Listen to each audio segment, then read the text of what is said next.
Yo guys, welcome back to Black Cuan. Terima kasih telah mengupdate berita kripto dari channel ini. Di kesempatan kali ini kita akan berbicara mengenai Bitcoin yang melejit. Melejit teman-teman. Dia ngepam ini. Bitcoin ini justru di tengah banyaknya FUD. Dan terutama ya, ini hari kedua dari XRP mengalami pump ya teman-teman. Ignore FUD mereka ini teman-teman. Ditambah lagi nih, kita mendapatkan gas lagi ini, daya tambahan lagi, dorongan tambahan lagi ini dari Mark Yusko ya, yang merupakan CIO dari Morgan Creek Capital ya. Dia bilang di sini ya, Bitcoin wouldn't care if the US ban it. Bahkan jika Amerika memban Bitcoin, nggak peduli karena ini adalah sebuah inovasi menurut Mark Yusko di sini teman-teman. Dan ini ada tweet menarik ini yang merupakan reply ya dari Abhinav. Akhirnya ada seseorang yang menyatakan bahwa kripto ini merupakan decentralized. Dan ini memang tidak gampang untuk ngeban ya, memban sesuatu yang populer ataupun inisiatif yang sangat populer. Dan teman-teman, untuk Bitcoin ya yang akhirnya berada di 28 ribuan dolar sekarang ini, CZ ini, Binance ini ya, dituntut oleh CFTC karena melanggar regulasi yang ada di Amerika katanya mereka. Tetapi yang terjadi adalah BTC pump teman-teman. Nggak getar kita bang. Yuk, gimana kita nggak getar ya lihat harga Bitcoin naik, kemudian altcoins juga itu pada naik semua kan hari ini, termasuk Cardano teman-teman ya. Cardano ini juga terjadi kenaikan yang cukup signifikan ya di sini, hanya dalam 24 jam saja 8,3% ya ketika saya merecord video kali ini. Kemudian XRP kita nggak usah ngomong dari tadi malam, dari ketika saya mengupload video sebelumnya ya, dia itu sudah naik teman-teman untuk XRP ini. Dan ini akan kita jelaskan sebentar ya, kenapa XRP ini terjadi kenaikan teman-teman. Jadi di sini ada dari CoinDesk, Bitcoin ini akhirnya regains ke 28 ribu dolarnya. Dan XRP ini teman-teman, search for the second day. Jadi ini kita coba klarifikasi dulu ya. Karena begini, CFTC ini teman-teman mengatakan bahwa Bitcoin dan Ethereum itu adalah komoditi. Dan akhirnya para pelaku di pasar ini teman-teman, orang-orang di ekosistem kripto ini mencoba untuk memahami seperti ini. Ya kalau Bitcoin sama Ethereum itu dianggap sebagai commodities, sementara SEC sempat menyatakan bahwa Ethereum itu sebagai sekuritas gara-gara dia beralih ke proof of stakes. Jadi teman-teman, orang ini akhirnya punya semacam confidence menyatakan bahwa kalau Ethereum saja komoditi berarti tidak lama lagi CFTC juga akhirnya akan membuat malu SEC teman-teman. Karena XRP tokens juga akan diklasifikasikan sebagai commodities di sini teman-teman. Classified as commodities as well. So, bagaimana menurut kalian? Apa pendapat kalian mengenai kejadian dari CFTC ini? Jadi sebenarnya dia ingin serang ke kripto tetapi malah menyebabkan XRP ini mendapatkan semacam kepercayaan diri teman-teman. Para investornya, para komunitasnya, ataupun para pecinta XRP ya. Coba kalian tulis pendapat kalian di kolom komentar.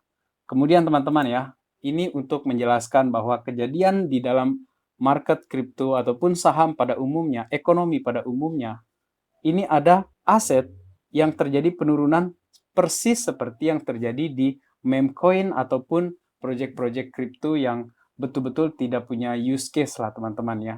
Dan bayangkan ini justru terjadi di SVB Financial Group teman-teman. Dan lihat, ini tanpa parasut ini, tumbangnya tanpa parasut. Dari kisaran 340-an dolar turun sampai ini nih, 0,2 dolar nih. Gila ini teman-teman. Dan dampaknya ini bisa lama ini kalau begini nih untuk ekonomi di Amerika Serikat terutama ya. Dan memang ini membayangi terus ini keadaan makro seperti ini. Tetapi kalau kita lihat lagi perkembangan di Bitcoin ini lagi bagus-bagusnya dia ini sekarang ini teman-teman ya. Untuk itu kita mungkin ya perlu untuk sedikit aware di sini teman-teman supaya kita tidak terlalu euforia berlebihan ya di sini ya. Kemudian teman-teman ya, ini yang paling lucu nih dari Wall Street Silver ya. Regulators ini atau pembuat regulator di Amerika Serikat ini menyatakan bahwa kolapsnya SVB itu dipercepat gara-gara complete game changers ya. Dia mempersalahkan, dia menyalahkan sosial media seperti Twitter yang terlalu ribut, terlalu berisik, membicarakan tentang SVB, teman-teman. Dan di sini juga saya ingin menambahkan kepada teman-teman ya, bahwa di dalam ekosistem kripto, di dalam kita berinvestasi ya, di sana itu kan ada yang namanya itu technical analysis ya, kemudian ada fundamental analysis, dan ada satu lagi tambahan sekarang ini yang berbeda dari tahun 2018 adalah social factor. Ataupun kita bilang ya, sebagai social analysis lah, seperti itu saya memahaminya teman-teman ya. Jadi kalau dulu itu di 2018, itu pergerakan harga Bitcoin ataupun kripto pada umumnya ya, betul-betul di drive dari market itu sendiri ya, mengenai pemberitaannya, mengenai fundamentalsnya, tetapi dengan berkembangnya popularitas ya dari investor, dari influencer, dari YouTubers, ataupun orang-orang yang akun-akun besar di Twitter yang terus saja push ini berita teman-teman, atau men-share ya opini mereka di Twitter, itulah yang menyebabkan kadang-kadang pergerakan kripto ini keluar dari technical analysis ataupun fundamental. Seperti itu yang coba saya pahami di sini ya. Jadi ada faktor sosial juga di sini yang mempengaruhi ke market ini teman-teman. Kemudian FUD yang ingin saya bahas lagi di sini ya, sebelum kita berbicara mengenai kedepannya untuk prediksi harga Bitcoin ya teman-teman ya. Ini ada tweet yang menarik ya dari Dixman di sini kepada orang-orang di Massachusetts ya. Dia bilang ini, kalau kalian ingin punya Bitcoin ataupun digital aset lainnya, pilih Senator Warren, Elizabeth Warren. Karena dia tidak paham teknologi dan dia justru sedang mendorong keluar atau mempersempit inovasi dan pekerjaan bagi orang-orang di Amerika. Dan itu akan membuat kalian itu betul-betul bergantung kepada big banks di sana, teman-teman. Jadi sebenarnya ini ya, menurut saya sangat beralasan teman-teman, karena sekarang ini bank-bank kecil di Amerika itu betul-betul kering. Orang-orang menarik dana dari bank-bank kecil dan mereka berharap dengan menyimpan dananya itu ke bank besar, mereka itu akan aman. Dan dampak jangka panjang dari hal-hal seperti ini adalah warga kelas menengah atau kelas bawah itu akan kesusahan untuk melakukan transaksi, melakukan peminjaman, karena mereka harus berurusan dengan bank-bank besar, teman-teman, yang tidak bisa mereka jangkau, atau persyaratan-persyaratan dari bank besar itu tidak dijangkau, sehingga bisa jadi ekonomi ini justru akan semakin sulit ke depannya di Amerika tersebut, teman-teman. Karena semua orang akan digiring masuk ke bank-bank besar yang ada di Amerika. Bayangkan SVB saja yang kita kategorikan sebagai salah satu bank yang masuk ke dalam urutan terbesar di Amerika bisa tumbang seperti itu, teman-teman. Dan inflasi yang mereka rencanakan untuk ditekan sampai 2%, dengan kejadian seperti ini, teman-teman, sepertinya akan agak sulit ya menurut saya di sini ya. Jadi kita mesti patient di sini, mesti sabar di sini untuk melihat ke depannya mengenai makroekonomi yang ada di Amerika tersebut ataupun secara global, teman-teman. Kemudian Presiden Biden juga menyatakan bahwa banking crisis is not over yet.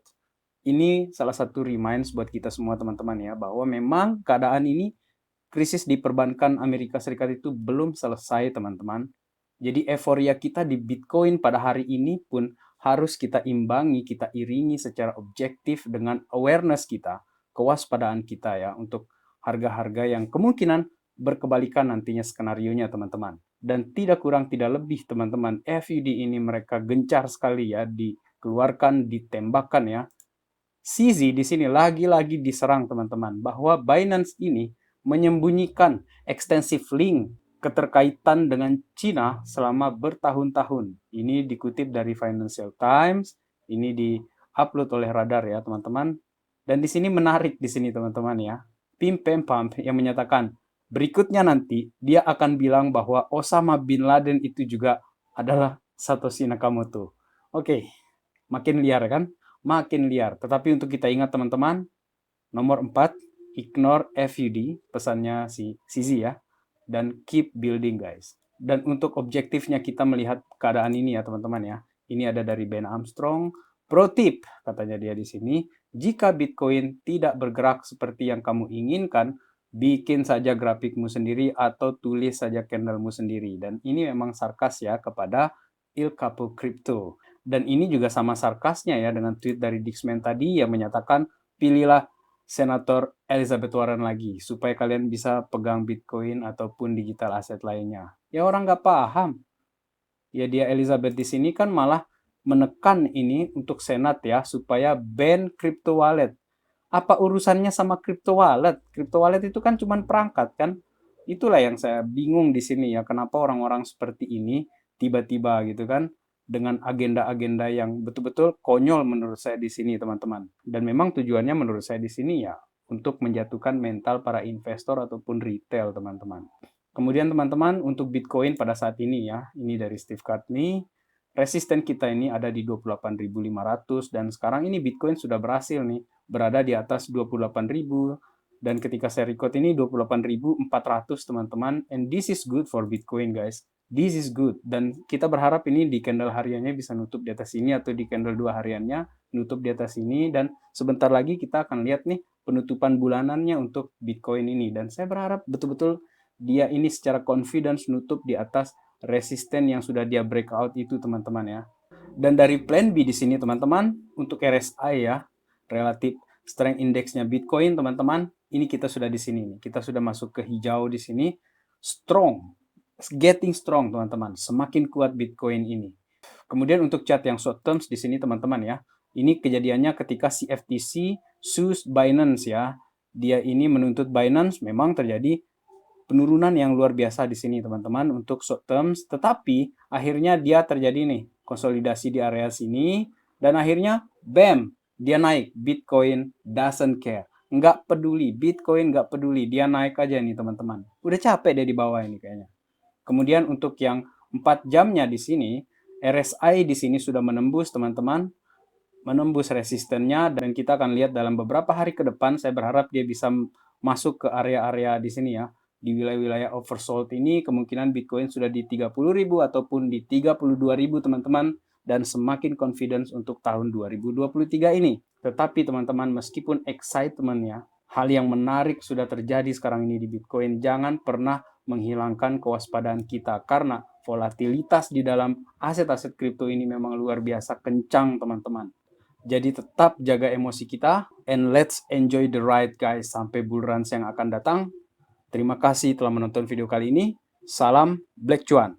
Peace my friend.